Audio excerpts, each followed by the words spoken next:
Hello, hello, je te souhaite la bienvenue sur ce podcast. Alors, je rends grâce à Dieu et je te dis merci pour les 1000, plus de 1000 vues que nous avons atteintes en moins de 48 heures. Et comme je suis une femme de parole, et bien là, je suis dans la production du deuxième podcast. Alors, aujourd'hui, nous allons aborder un sujet, ma foi, très intéressant.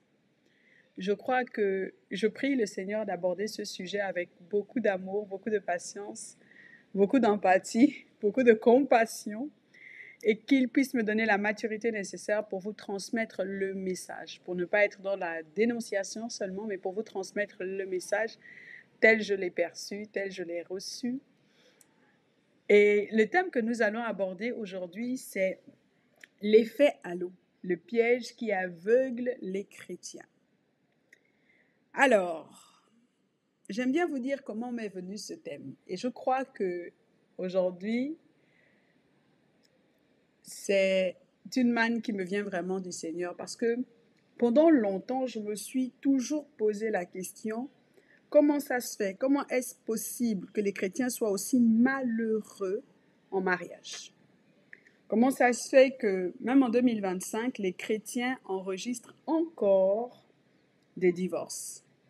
Et dans le monde chrétien, qui est censé être un monde avisé, qui est censé être un monde mis à part, qui est censé être un monde protégé, malheureusement, nous enregistrons aussi des cas de divorce. Et pas de petits cas de divorce, nous enregistrons aussi beaucoup de cas de divorce. Et surtout aussi, nous enregistrons de plus en plus de couples malheureux, de femmes malheureuses, d'hommes malheureux, qui peuvent s'accomplir en dehors, mais pas dans leur vie familiale, pas dans leur vie, dans leur relation conjugale.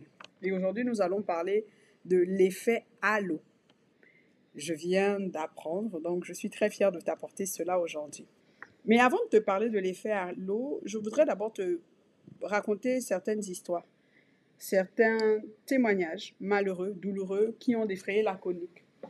Je me souviens, il y a de cela, je crois, moins de 3 ans, sinon plus de 3 ans, je n'ai vraiment pas les dates exactes. Nous avons été tous choqués parce qu'il y avait une certaine chanteuse nigériane qui a été tuée sous les coups de son mari. Et cette femme, c'était cette chanteuse qui nous a réellement transportés dans la présence du Seigneur avec cette adoration qui disait « Écoute, aimé ». Je ne sais pas si tu te souviens, mais si tu ne te souviens pas, tu peux encore taper sur YouTube et puis chercher à t'informer. Alors, c'est une femme qui était très prieuse d'apparence et c'était une chanteuse très connue à l'international. Et c'est une femme qui appartenait à l'une des plus grandes assemblées, sinon pas la plus grande, mais l'une des plus grandes assemblées du Nigeria. Je ne connais pas bien le nom de l'assemblée, je ne le connais même pas, mais par contre, je connais le nom du pasteur. Alors, c'est le pasteur Paul Enechi. Et puis, un matin, on se lève et puis on se rend compte que cette femme a été tuée sous les coups de son mari, aussi chrétien. Et que dans la même foulée, nous apprenons que c'était une femme battue. Et franchement, moi, j'ai été tellement bouleversée que je n'ai même pas pris le temps de chercher à commenter parce que j'ai une particularité, je ne cherche pas à apporter mon message sous l'influence de l'actualité, parce que c'est vraiment délicat. Et du coup, aujourd'hui, c'est pour moi l'occasion d'en parler parce que je crois avoir eu la réponse. Alors, je me suis posé la question, cette chante transporte les gens, les enfants de Dieu, et même parfois ceux qui n'étaient pas enfants de Dieu, dans la présence de Dieu. Et pour rendre ministère comme ça, c'est qu'il faut avoir une vie de sainteté. C'est une femme pieuse, c'est une femme pure. Parce que clairement, vous ne pouvez, même si vous n'avez pas la traduction du Yoruba, quand vous écoutez ces chansons, automatiquement vous êtes transféré dans la présence de Dieu. Automatiquement, l'atmosphère change. Et je me suis dit, comment est-ce possible quelqu'un qui peut transporter autant de personnes dans la présence de Dieu et pas que de façon hasardeuse, euh, de manière répétitive en fait. Comment est-ce possible que cette femme, cette fille de Dieu, cette servante de Dieu, ointe mais pas que ointe, au service d'un aussi grand ministère, puisse mourir sous les coups de son mari chrétien. Et en faisant mes recherches, parce que je suis en constante croissance, je me suis posé la question, qu'est-ce qui ne va pas? Et je suis tombée sur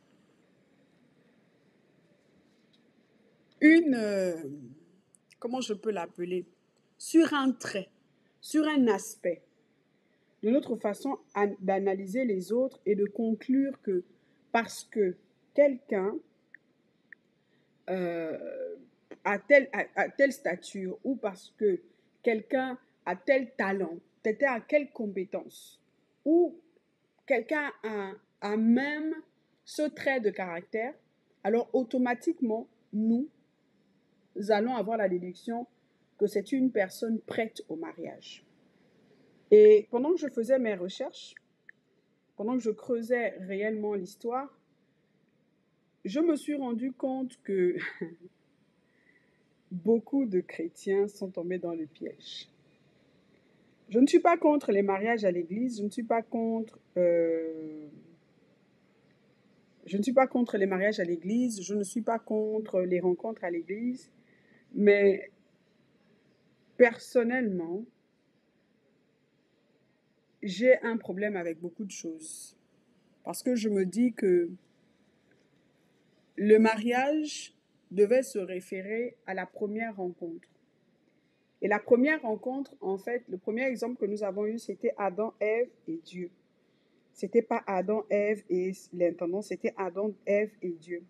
Et que quand il s'agissait de se marier, il faut plutôt être en communion avec Dieu, parce que la Bible dit malheur à l'homme qui se confie en l'homme. Je fais partie de ces personnes qui pensent que quand on est dans sa saison de mariage, quand il s'agit de la rencontre doit d'abord être un témoignage intérieur et personnel. Je suis ces personnes qui croient de moins en moins à la recommandation et qui croient encore moins que rencontrer la bonne personne, c'est rencontrer la bonne personne à l'église, rencontrer la bonne personne, c'est rencontrer la bonne personne dans son service, rencontrer la bonne personne au service à l'église, bien sûr. Rencontrer la bonne personne, c'est avoir l'approbation d'une certaine personne venant de son pasteur. Moi, je pense que pour moi, personnellement, c'est mon avis, parce que ce sont des faits de société. Pour moi, je crois que c'est l'une des plus belles erreurs.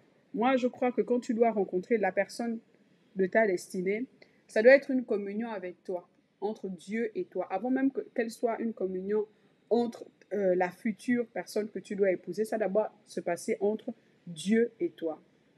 Et parce que tu vas répondre. Quand il y aura des attaques, tu auras besoin de t'accrocher. Et il y a un verset dans la parole de Dieu qui dit que c'est seulement ce que Dieu a établi qui demeure. Donc, parfois, quand certaines personnes divorcent ou quand certaines personnes, des enfants de Dieu, rendent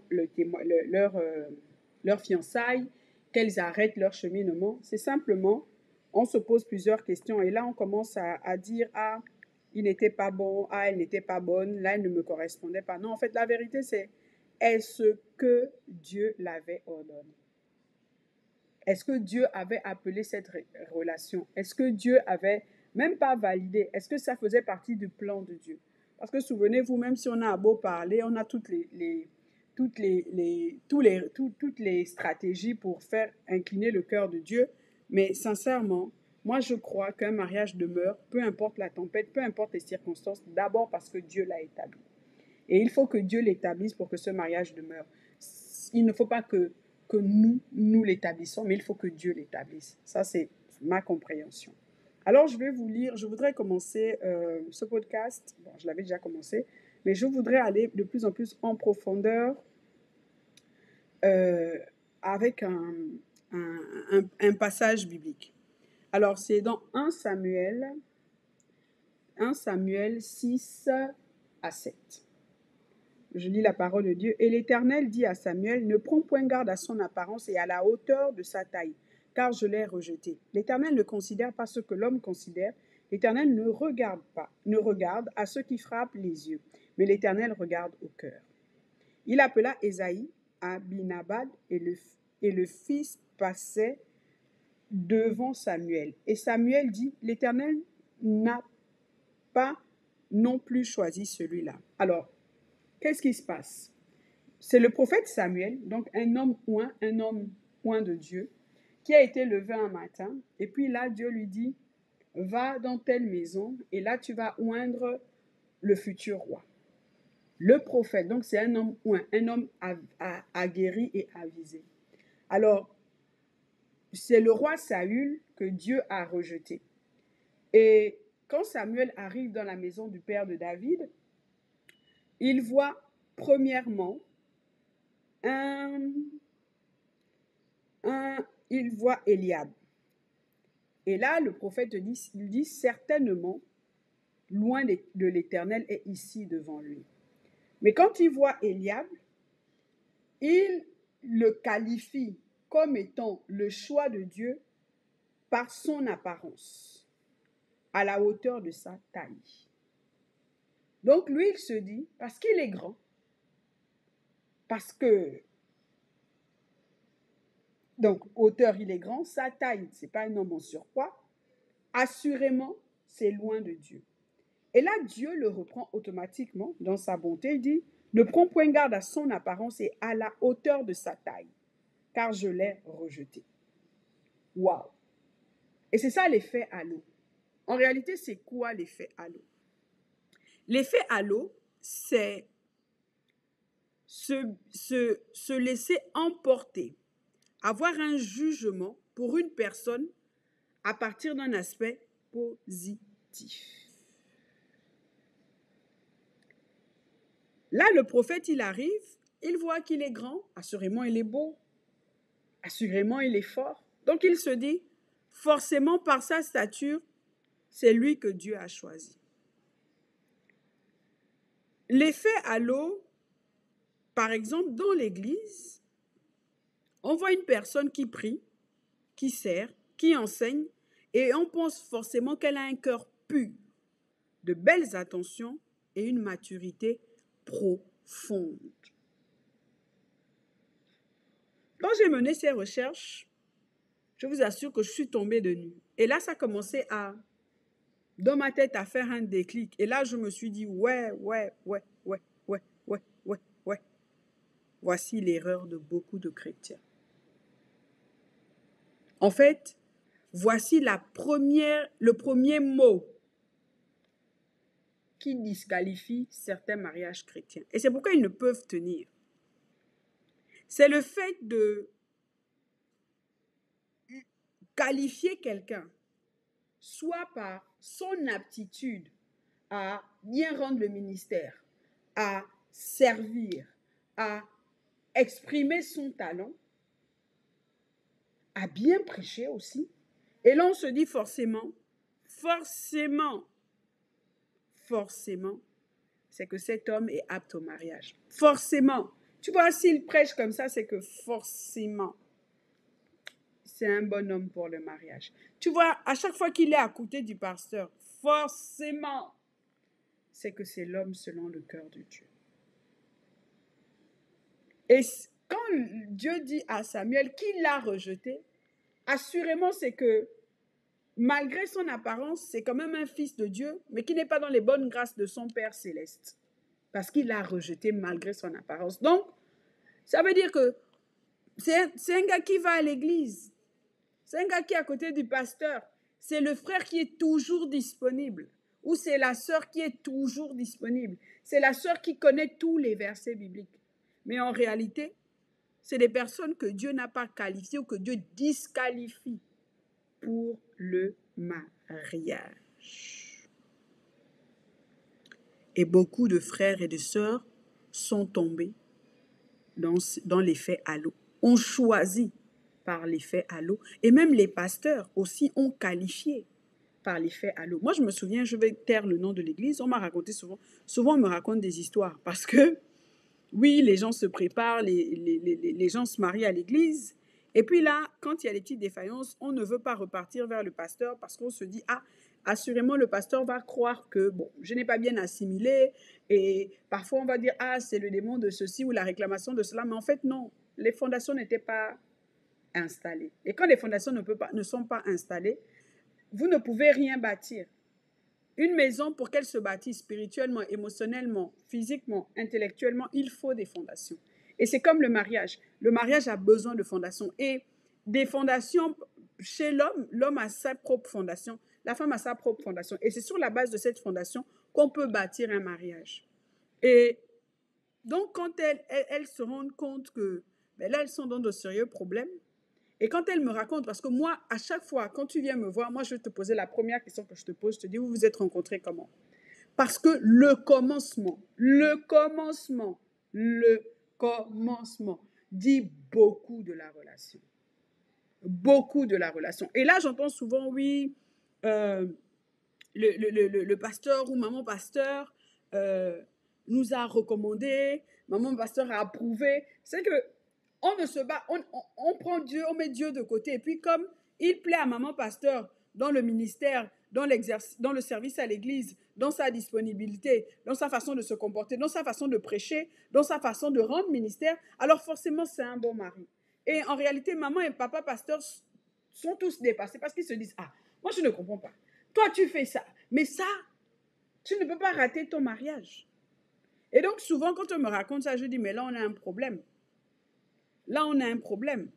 Quand on est dans le cadre de l'église, on n'est pas dans le cadre, on est dans le cadre d'une famille spirituelle, mais nous avons nos codes. C'est pas à l'église où tu vas te lever H24 avec le frère. C'est temporaire. Donc, on y vient, on peut passer, il y a des moments, on va passer 3 jours successivement ensemble, il y a des moments, on va passer 1 heure, 2 heures ensemble, mais ce n'est pas suffisant pour te visualiser en fait que ça peut être le futur, ton futur mari, ou ça peut être ta future femme. Et tant que nous n'allons pas arrêter de juger les gens sur leur apparence, pas sonder le cœur de Dieu, pas sonder leur cœur, pas éprouver les personnes, il y aura toujours des divorces, il y aura toujours des déceptions. Parce que c'est même pas dans l'église, même dans le monde. On nous dit, s'il travaille, c'est quelqu'un de bien. S'il a une bonne, s'il travaille, c'est quelqu'un de bien. Bon, s'il te parle de 2 ou 3 versets bibliques, pire encore, mais ça c'est l'homme selon le cœur de Dieu. Récemment, j'ai été dans une conférence en ligne, donc j'étais oratrice, et puis à un moment, vers la fin, on a eu une session questions-réponses. Et dans la session questions-réponses, c'était une dame qui avait divorcé. Et puis là, pendant qu'elle avait divorcé, elle a prié Dieu, elle a dit, Seigneur, cette fois-ci, moi, je veux un homme qui te craint. Je veux un homme qui te craint. Alors, quand elle a dit, je veux un homme qui te craint, non, elle n'a pas dit, je veux un homme qui te craint. Elle a dit, je veux un homme qui te sert. En tout cas, elle a mis sa soif de la spiritualité devant. Et ça a été une requête devant Dieu. Et donc, elle disait qu'elle était partie en Côte d'Ivoire et elle revenait sur le Congo. Et quand elle revenait sur le Congo, dans l'avion, effectivement, il y avait un monsieur catholique. Et ce monsieur, il fait partie des personnes qui lisent la parole de Dieu à l'église catholique. Et quand le monsieur est venu vers elle, elle se dit, Dieu m'a exaucé. Le monsieur parlait tout le temps de la parole de Dieu. Tout le temps, il parlait de la parole de Dieu. Elle se dit, Seigneur, il m'a exaucé. Donc, du coup, elle s'est engagée avec le monsieur. Et puis, un jour, le monsieur, qu'est-ce qu'il a fait? Il a invité la femme chez lui. Et quand elle est partie, ce qui est arrivé, ils ont fini par coucher ensemble. Et pendant qu'elle avait passé la nuit chez le monsieur, sa sœur, dans sa maison, dit que la nuit où tu n'étais pas là, moi j'ai eu un songe. Et dans ce songe, j'ai vu une femme qui est venue et qui a récupéré tes ustensiles de cuisine. Et la dame dit que quand elle a fini de coucher avec le monsieur, elle s'est sentie vidée, elle s'est sentie aspirée. Et tout en elle, sa vie avait chamboulé. Et donc, naturellement, elle a éprouvé du dégoût, comme quelqu'un qui est venu spirituellement accomplir une mission. Et puis, une fois que cette mission est accomplie, quand tu sais que là, tu as commis une faute, ton âme, ton corps, tout s'aligne, et puis tu te sens mal, tu commences à culpabiliser. Et là, en fait, elle s'est retrouvée là dans la formation et elle m'a posé cette question. Qu'est-ce qu'elle pense de cette situation? Je lui ai dit, OK, tu es simplement tombé dans le piège de plusieurs femmes. Parce que vous, en fait, vous prenez la spiritualité comme étant un gage d'un bon mariage. Mais quand vous lisez la parole de Dieu de Genèse, Apocalypse, surtout quand vous arrêtez dans les livres de Proverbes, vous voyez que Dieu parle d'intelligence. Dieu parle de prendre soin. Dieu parle de sagesse. Dieu parle de crainte. La crainte de Dieu qui est symbolisée d'abord par un caractère. Dieu parle de plusieurs choses. Dieu, quand vous regardez la parole de Dieu, vous n'allez pas voir Dieu recommander, par exemple, à Adam de prier. Parce que le mariage, il n'y a rien de plus vrai que le mariage. Et du coup, tant que vous allez mettre votre penchant sur, entre guillemets, la spiritualité, c'est comme ce que dit la Bible, les présents avec le cœur du roi. Et si le diable sait que, en fait, lui, il peut te piéger parce que toi, tout ce que tu demandes, ce n'est pas un homme équilibré, ce n'est pas un homme qui a un bon caractère, ce n'est pas un homme, non. Toi, tout ce que tu demandes, c'est un homme qui parle de Dieu. C'est un religieux. Parce que la spiritualité, c'est avoir une relation avec Dieu. Donc toi, tout ce dont tu veux, c'est un religieux. Mais Dieu te donne, le diable te sert un religieux. Et c'est ça l'effet halo. Et c'est pareil, vous voyez, David était un homme selon le cœur de Dieu. Un homme selon le cœur de Dieu. Et toutes les femmes ne tombaient pas amoureuses de David parce qu'elles étaient connectées au cœur de Dieu. Non, elles tombaient d'abord amoureuses de David parce que elles aimaient son apparence, elles aimaient son aura, elles aimaient sa réputation. L'effet halo. Mais en réalité, David était un infidèle plus. David, si on regarde l'histoire de David, David n'était pas un bon père de famille. Vous voyez? Et la spiritualité, oui, mais la spiritualité n'est pas un tout. Comme je dis souvent, ce n'est pas la puissance qui fait marcher le mariage. Ce n'est pas la puissance. C'est pourquoi, de Genèse à Apocalypse, vous n'allez pas voir des versets qui vont inciter à la prière ou qui vont mettre un accent. La femme du Proverbe 31, par exemple, on nous disait que Salomon ne s'éteignait pas la nuit. Elle avait une relation avec Dieu. Mais Dieu n'a pas tenu bon de relater, bon, tu sais, tu vois, prie comme ça, prie pour... Non, quand on vient à prier énormément pour son mari, en dehors de le soutenir dans l'appel, donc d'être vraiment là dans l'appel, comme quand Moïse était à la montagne, il fallait que le peuple le soutienne. Et dans l'appel, dans la mission de Dieu, c'est qu'on est tombé dans l'effet halo. Et l'effet halo, c'est aussi la porte à tous les abus dans la religion. On croit que parce qu'il prêche, que parce qu'il est grand, que parce qu'il est ceci, parce qu'il est cela, alors c'est un bon mariage, c'est un bon mari. Non, c'est potentiellement quelqu'un à qui je peux confier le volant de ma vie. Parce qu'en réalité, Dieu, c'est celui qui donne l'itinéraire, mais quand on se marie, c'est l'homme qui a le volant de la vie. Mais c'est seulement l'homme qui est lui-même soumis à Dieu. Vous voyez? Et l'effet halo aussi, c'est... le piège souvent dans l'église de l'effet halo, c'est quoi? On met certaines personnes sous un piédestal spirituel. On ne remet pas en question leurs paroles ou leurs actions. C'est pas, et moi, j'ai aussi entendu beaucoup d'abus venant de certains ministres du Seigneur. Mais à chaque fois que l'abus remontait vers le pasteur, on disait c'est pas possible. C'était toujours la sœur qui avait un problème. Parce que pour le pasteur ou pour la maman pasteur, c'est inimaginable que ce frère qui est aussi éloquent quand il prêche, qui est aussi disponible au service, à l'évangélisation, puisse se comporter comme ça, alors que Dieu l'a rejeté. Et il faut savoir, il faut pouvoir dissocier l'homme et son ministère et l'homme à qui on confie le volant de sa vie. Ou la femme à qui on confie le volant de sa vie. Je me souviens de cette histoire aussi où, ben là j'étais encore au Gabon, c'est un frère que toutes les sœurs admiraient le frère. Moi à l'époque je n'étais même pas encore mariée, mais je n'étais pas le frère, Dieu me voit. Toutes les sœurs admiraient le frère. Le frère est devenu pasteur. Le frère a épousé une sœur de l'église. Désolé, c'est mon fils qui a fait une petite intrusion. Le frère est devenu pasteur et le frère a épousé une sœur à l'église. Mais une fois marié, voici ce qui s'est passé.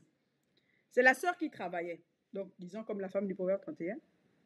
Elle quitte la maison à 7 heures. Elle laisse le mari avec un piano dans la présence de Dieu, parce que c'est aussi un chant. Donc de 7 heures, elle revient à 18 heures. Le mari n'a même pas bougé d'un iota. Il est toujours dans le piano dans la présence de Dieu en train de prier en langue. Ah, la vaisselle est restée. Il n'a même pas cherché à pousser ou à tirer un drap. Au début, c'était cool. Et quand ils ont eu leur premier et seul enfant, parce qu'après, ils ont divorcé, elle sort le matin pour aller travailler. Elle laisse le mari et l'enfant. Elle revient, la couche qui est restée avec l'enfant, c'est la même couche. Quand elle revient à 18h, 19h, qu'elle vient récupérer. Dans un point de vue religieux, on dira, mais c'est un bon mari. Lui, il prie, mais non. La Bible dit que la foi sans action est vaine. Ils ont fini par divorcer parce que ça allait plus loin. Il paraît que même pour avoir des rapports sexuels, c'était difficile. Vous voyez, et c'est ça l'effet à l'eau. On se dit que, bon, comme il est à l'église, je me sentirai à l'abri, je me sentirai protégé. Bon, en vérité, non. Tu es face à un loup. Tu es face non seulement à un loup, tu es face à quelqu'un qui est fourbe et qui a une énorme duplicité. C'est pourquoi il faut faire très attention. On accepte des comportements douteux sous prétexte que c'est un frère ou une sœur en Christ. Pire encore, on peut fermer les yeux à des abus émotionnels ou spirituels. L'effet halo peut donc devenir un outil de manipulation s'il est mal géré, même inconsciemment. Alors, comment se protéger? Ne confondez pas zèle extérieur et caractère intérieur. Regardez le fruit de l'esprit, pas juste les talents. Oui, prêcher bien, c'est un talent, c'est une aptitude. Vous voyez Aaron et Moïse. Moïse n'avait pas l'aptitude de la langue facile. Alors, Aaron parlait pour lui. Prendre le temps de vraiment connaître la personne dans différentes situations. Ça, c'est le futur podcast. Et surtout, garder en tête que personne n'est parfait, même dans l'Église. Ça, c'est vraiment très, très, très important. Et l'effet halo, c'est vraiment un aveuglement.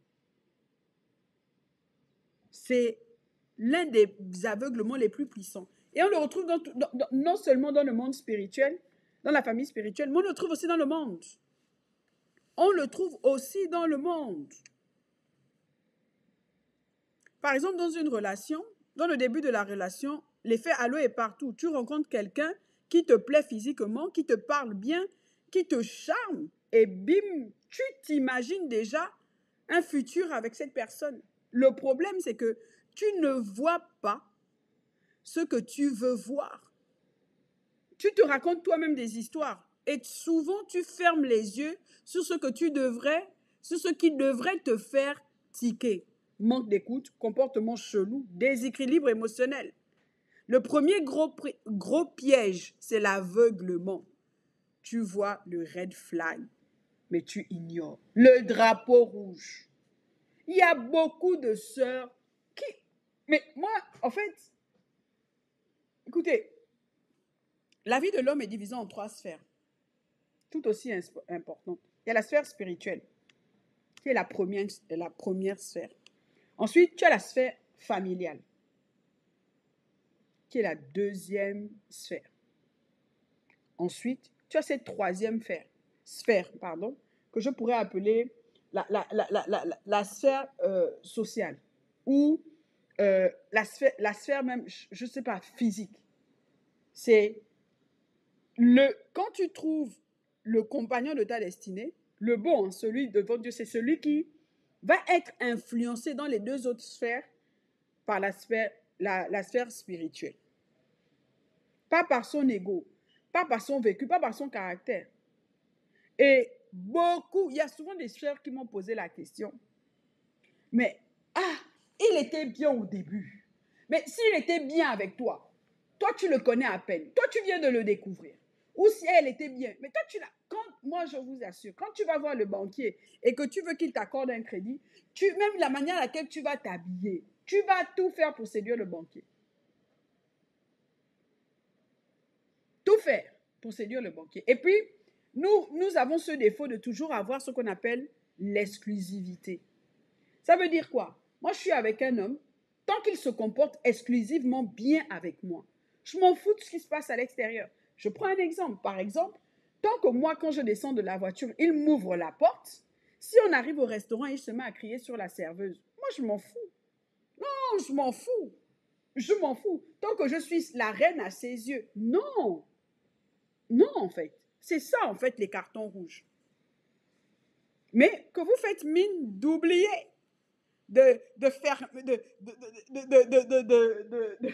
de dire non. Et moi, j'ai tendance à dire, et je disais beaucoup à mon père, celui qui conçoit le mal finit par l'enfanter. Ça veut dire que si tu acceptes que ton futur conjoint soit injuste dans la vie, avec une serveuse, parle mal, parce que toi, il t'ouvre la porte et puis tu te sens exclusive, mais tu ne sais pas en fait que tu es en train d'épouser ton propre bourreau et que c'est très dangereux pour toi. Tu ne te rends pas compte. Et c'est là en fait. Et il y a vraiment un aveuglement. Le deuxième piège, c'est la projection. En fait, tu ne tombes pas amoureuse de la personne, mais tu tombes amoureuse ou amoureux de l'image de la personne. Et c'est ce que le prophète a eu. Ça veut dire que lui, il n'a pas cherché en dehors de l'image de la personne. Tu vois? Et beaucoup de femmes font cette erreur. Et c'est pourquoi vous voyez les femmes de pasteurs qui dépriment, qui n'accompagnent pas leur mari, qui sont parfois dans des relations où elles abusent émotionnellement, spirituellement des autres parce qu'elles-mêmes, elles ne sont pas heureuses, simplement parce qu'elles sont tombées amoureuses de l'homme dans le ministère, de l'image de l'homme, mais pas de l'homme. Mais en réalité, le mariage n'a pas besoin de l'image. Le mariage a besoin de l'homme, de la femme, donc de la personne. Et beaucoup restent sur l'image et sur les avantages qu'elles peuvent avoir, le fait de se lier à cette image. Ah, quand on dit par exemple que, vous voyez, l'homme qui a de plus grandes maîtresses, c'est celui qui a beaucoup plus d'argent. Pourquoi? Parce qu'elle ne se soucie pas en fait, de comment elles seront dans la relation, de comment est-ce que c'est bénéfique pour elles, est-ce que c'est ce dont elles ont réellement besoin. Non, elles se disent, associées à cette image, pour beaucoup, moi, j'irai en voyage, j'aurai des voitures, je serai la femme là, je serai financièrement stable. Donc, c'est seulement le fait d'associer sa personne à l'image de quelqu'un. Ce n'est pas le fait d'associer sa personne à l'autre personne. Non, le halo, c'est le fait d'associer sa personne, donc ta vie, toi, ton âme, ton cœur, tes émotions, tout ce que tu veux, ton avenir, ta destinée, ta future famille à l'image de quelqu'un. Et c'est ça l'effet halo. C'est être tombé amoureux de l'image de quelqu'un. Et l'effet halo aussi, c'est ce qui cause beaucoup de problèmes parfois dans les foyers. Pourquoi? Parce que elles sont amoureuses des pasteurs. Elles sont en admiration des leaders. Elles sont en admiration des hommes de pouvoir. Et du coup, quand elles ont cette perception, de cet homme, de l'image de l'autre, pas de la personne, de l'image de l'autre, alors qu'est-ce qu'elles font? Quand elles rentrent à la maison, elles harcèlent leur propre époux en cherchant à le traverser. Il faut qu'il ressemble à... C'est pourquoi moi je dis souvent aux hommes, parce que de plus en plus je parle aux hommes, il y a des hommes qui prennent des consultations pour juger leur relation. Voilà, ma copine fait ça, ça, ça, ça. Est-ce que je dois continuer ou je dois arrêter? Le plus souvent, je dis il faut arrêter parce que là, on va déjà vers le gouffre, en fait. Et les hommes, en fait, sont bien conscients que les femmes sont attirées par l'image, pas par ce qu'ils sont, juste l'image. Alors, qu'est-ce qu'ils font? Ils font tout pour bosser leur réputation, bosser leur image. Mais ce qu'ils sont là, ça reste toujours un énorme mystère. Je prends le cas, même la Bible dit quoi? Et le cœur de son mari a confiance en elle. Donc, quand tu ne sais pas t'y prendre, ce n'est pas évident de toucher le cœur. Un homme que tu as conquis, une relation où tu sais qu'elle ira jusqu'au retour de Jésus, c'est d'abord une femme qui est allée à la conquête du cœur de son mari. Et ça, il faut beaucoup tuer le moi. Parce que être amoureuse de l'image ou être amoureuse de l'image ou être amoureux, pardon, de l'image de quelqu'un, c'est que beaucoup de choses en réalité ne comptent pas. Je ne mets pas un accent. Et comme les présents aveuglent les cœurs de roi, eh bien, l'image de ce monsieur ou de cette femme ne fait que t'aveugler et aveugler ton cœur. Donc, c'est très important. Et, et parfois, tu restes accro à cette illusion, même quand la réalité commence à faire mal. Et vous voyez, par exemple, quand on est une femme mariée, il y a ça. Vous avez des femmes mariées qui prennent le fait d'être mariées comme étant, en fait, leur identité. Non.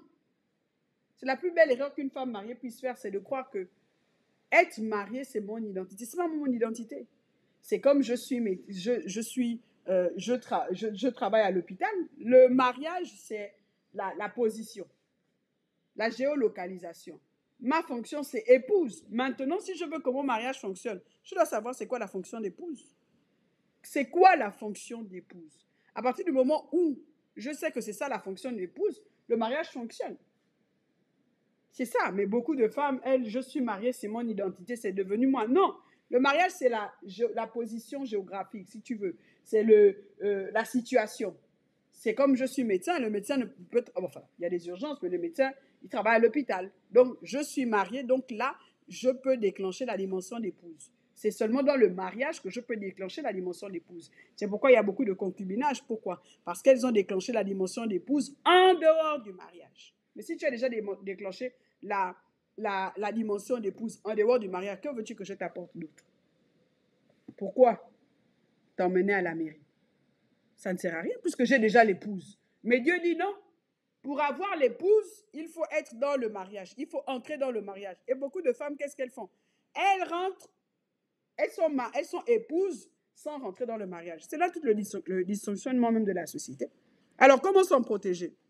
La première chose, tu dois prendre ton temps, laisser la personne se révéler au-delà des premières impressions.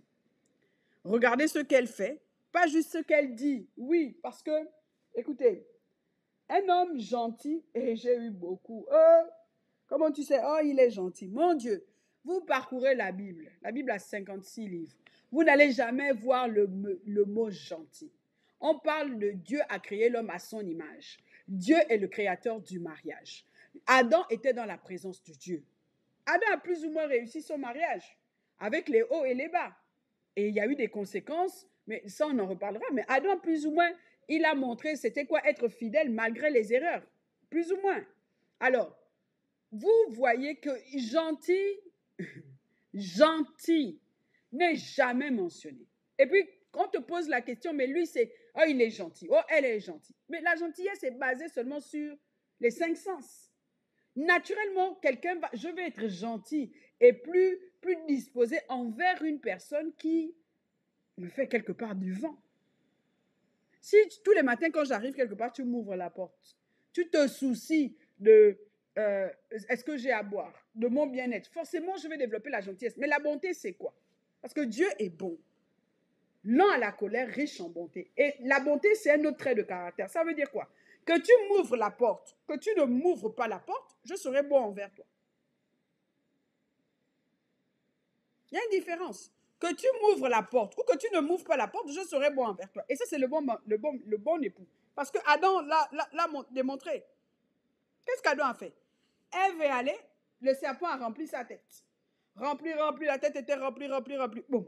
Ça a changé sa perception de l'arbre. Elle a mangé. Quand Adam est venu, Adam n'était pas gentil parce que si Adam était gentil, tu sauras qu'après la gentillesse, il y a la méchanceté. Et généralement, c'est là où vous voyez que Dieu n'est pas encore allé à la conquête. Converti, le cœur n'a pas encore été converti. Parce que quelqu'un qui passe automatiquement de la gentillesse à la méchanceté, dans les deux extrêmes, tu vois que c'est quelqu'un qui marche encore dans les émotions, mais pas dans les fruits de l'esprit. C'est quelqu'un qui n'a pas encore trouvé cette voie de fruits de l'esprit. Et donc, c'est simple. Si Adam était gentil, mais mon Dieu, parce que la place de la gentillesse, c'est la méchanceté, c'est la rancune, qu'est-ce qu'il allait faire? Si c'était nous là, mais je t'aurais viré. J'aurais même enregistré le premier mariage à Éden. Mais vous avez vu quoi? Quand on les a chassés, Dieu, Adam, vous n'avez jamais entendu, ils sont restés ensemble jusqu'à ce que la mort les sépare. Et c'est ça la différence. Et dans le mariage, tu as besoin de quelqu'un qui a développé la bonté. Parce que je vais vous raconter une histoire. Quand j'ai accouché de mon dernier enfant, je suis passée par une période de cécité. Des incontinences pas possibles. Et comme j'avais accouché par césarienne, et moi, on m'avait mis des agrafes. Et marcher, et ironie du sort, les agrafes avaient été mal placées. Donc, à chaque fois que je marchais vite ou que je me levais, j'avais une douleur atroce. Et donc, parfois la nuit, je dormais et quand j'avais besoin d'uriner, je devais me lever. Et parfois, tu te lèves, puisque quand tu viens d'accoucher, tu as le périnée. Je faisais pipi partout, partout sur moi. Parfois même, il m'est arrivé de faire pipi sur le lit. Parce que entre le temps de me lever, j'ai la volonté, mais mon corps ne suit pas. Et ça a été pendant une période, je crois, de 2 semaines. Mais là, j'ai vu que mon mari était bon. Parce que ça l'agaçait. Et ça m'arrive comme ça au milieu de la nuit. Je me regarde, je dis, Seigneur, mais qu'est-ce qui m'arrive? Mais il fallait que j'aille voir le gynécologue qui m'explique que c'est normal, qu'il faut que les choses vont se remettre en place seules. Et même, et la petite histoire, ma cicatrice, en fait, c'était même ouverte parce que les agrafes ont été tellement placées à l'envers. Oh, mon Dieu, je préfère accoucher 10 000 fois, avoir les contractions, que d'avoir les agrafes. Mais mon mari, à chaque fois, je coupais son sommeil. Mais jamais, alors là, jamais, il n'a, parce qu'il a vu cette partie, cette étape de moi, cette traversée, il a perdu sa bonté. Jamais. Jamais. Jusqu'à ce que le problème se résolve seul. Jamais. Et c'est ce dont vous avez besoin, en fait. Et le halo, dans l'effet halo, vous allez voir la gentillesse, la disponibilité. Pas la nature réelle, en fait. C'est-à-dire que ce n'est pas devenu son trait de caractère. Il n'a pas le caractère de Dieu qui symbolise la crainte de Dieu. Et donc, c'est très important. Et ensuite, vous avez aussi donc, quelques clés. Donc, de regarder ce que la personne fait et pas ce que la personne dit. Et surtout, de garder ton esprit critique, même quand ton cœur bat fort. Moi, j'aime bien ce verset qui dit que l'homme spirituel juge de tout. Pas ne doute pas, mais juger, c'est normal. Ensuite, parle avec tes amis, écoute les avis extérieurs. Souvent, ils voient ce que toi, tu ne veux pas savoir. Et ça, j'en parlerai dans un cours. Donc, l'effet halo, oui, c'est un effet humain, puisque la Bible dit que l'homme frappe à ceux qui regardent, l'homme regarde à ceux qui frappent aux yeux, et Dieu regarde à ceux qui frappent au cœur. C'est un effet humain, mais l'amour ne peut pas être basé sur l'image. Et franchement, si toi-même, quand tu te vois, tu te dis que bon, qu'est-ce que j'aime de la personne, quoi. En réalité, qu'est-ce que j'aime de la personne? Il est grand, il prêche bien, ils sont bons, il est responsable à l'église. Mon Dieu, il est toujours disponible, quoi. Non. Si c'est juste ça, franchement, commence à venir me voir. On va tester la relation jusqu'au bout. Parce que c'est pas possible. C'est pas possible. C'est pas possible. Donc, c'est vraiment pas possible. Et donc, prends ton temps, le temps de permettre à la personne de révéler la vraie nature. Sa vraie nature, en fait. Et moi, je dis que, oui, on peut l'effet halo, donc être amoureux de l'image de la personne, du talent de la personne, de la réputation de la personne, de se laisser tromper de façon religieuse sur tout cet aspect, ça ne veut pas dire que peut-être la personne, comme moi je dis souvent, écoutez, tu ne peux pas, en fait, quand tu rencontres quelqu'un, la personne peut encore ne pas être au niveau acceptable pour Dieu, dans le domaine auquel il vous appelle à convoyer. Par exemple, dans le domaine du mariage. Et c'est là où, c'est seulement à ce moment où toi, mature, tu dois te dire, je dois permettre à cette personne d'arriver à cette stature avant de passer le pas du mariage. Et c'est possible, en fait. Moi, je loue toutes ces femmes et tous ces hommes qui cherche à croître avant de se marier, qui cherche à connaître avant de se marier et qui se confronte à toutes les connaissances possibles avant de se marier. Que ces personnes qui tombent facilement dans oh, j'ai rencontré quelqu'un, automatiquement, moi, je me projette à la robe de mariage. J'ai eu une conversation une fois avec quelqu'un. J'étais choquée quand j'ai eu cette conversation. Moi, j'ai vu le mariage. Hein. Limite, je crois qu'il y avait fallu pour pas au mariage. Quand tu voyais la robe, tu disais que ma. Mais tu te dis que bon, c'est l'expression d'un alignement. Il y a une fondation. Et puis des années plus tard, cette personne que j'admirais tant, parce que moi, j'aime bien les belles choses. Hein.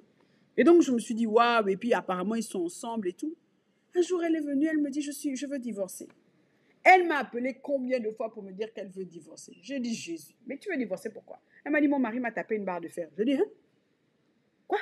Elle m'a dit, mon mari m'a tapé une barre de fer. Ils sont même allés jusqu'au tribunal, mesure en France, mesure d'éloignement. Il avait interdiction parce qu'il était arrivé à une extrême violence. Et puis je lui ai dit, tu sais, ça me fait rire. Si je te demande le prix de ta robe de mariée, tu seras incapable. Le prix de ta serre, ils se sont mariés dans un hôtel 5 étoiles en France, là-bas. Ah, la décoration était impeccable. Il y avait même les... Je dis, mais si je te demande le prix, tu vas dire, ah, c'était la fête. Mais si je te pose la question, est-ce que tu as même acheté un livre qui parle de mariage? Ok. Est-ce que tu as même confronté ta connaissance, ce que tu sais avec quelqu'un? Ah, ok. Bon. Est-ce que si je t'avais dit à cette époque, bon, viens faire le suivi de mariage, ça coûte 1500 €. Ça dure 1 an avec moi. Mais viens, on va faire le suivi. Tu allais venir. Elle me dit non. Je dis, tu vois comment tu es dans la confusion aujourd'hui? Tu vois comment tu es dans la honte aujourd'hui? Pourquoi? Parce que vous avez investi trop sur l'image que sur l'intérieur, sur l'aspect extérieur. Être marié, tout le monde. Moi, souvent, quand on dit, oh, il y a le démon d'anti-mariage, moi, je vous dis, hein, j'ai réalisé que une chose, le diable souhaite que les gens se marient. Mais bon, comme je disais, je parlais avec mon mari hier, et puis on parlait, et puis je disais, Dieu ne peut pas élever un homme au-delà de sa compréhension.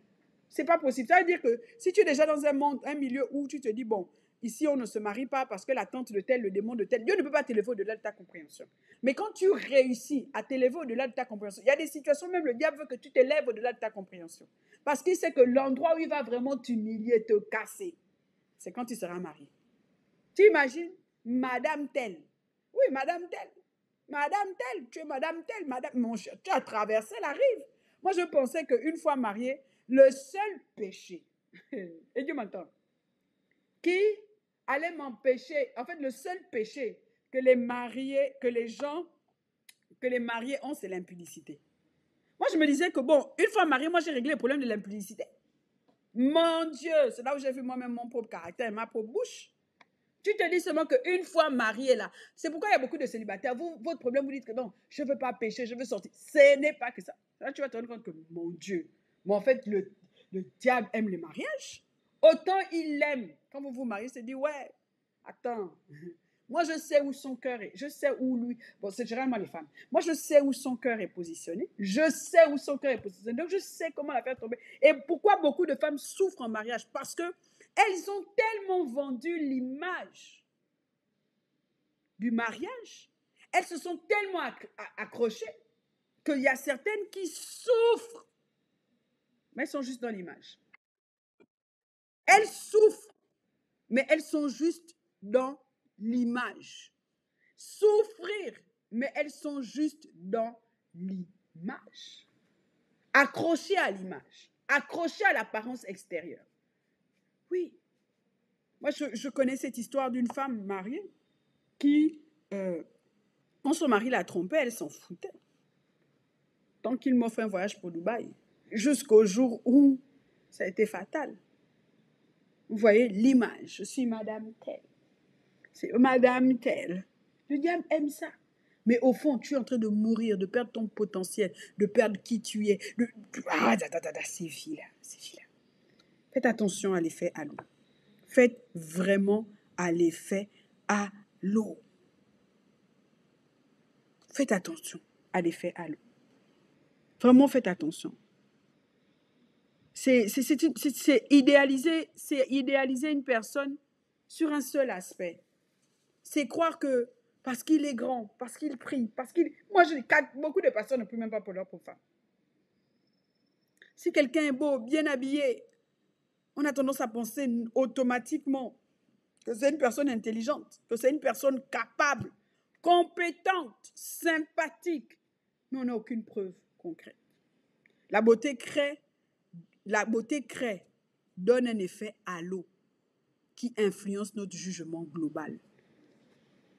Oui, et c'est pourquoi vous allez voir que le plus souvent, les femmes qui accordent beaucoup d'importance à leur apparence, c'est pas mauvais, hein, ne sont pas des bonnes épouses. Ce sont des femmes qui sont disqualifiées dans les relations. Disqualifiées dans les relations. Alors, je vais m'arrêter ici et je te dis à la prochaine. Alors, je vais ouvrir les cours individuels, les accompagnements individuels pour les célibataires. Je souhaiterais que tu me donnes ton avis. Et puis, n'hésite pas, si tu as aussi un sujet que tu souhaiterais aborder, pourquoi pas? Pourquoi pas? Laisse-le en commentaire. Et puis, je vois si c'est dans mes cordes de l'aborder. Par la grâce de Dieu, je vais l'aborder. Alors, je posterai la prochaine vidéo à 1500 vues. Donc, n'hésite pas à liker, activer la cloche de notification. N'hésite pas à partager autour de toi. Parce que plus on est nombreux, mieux c'est. Alors, je te dis encore merci d'avoir écouté ce podcast jusqu'à la fin. Et je te dis à la prochaine. Merci.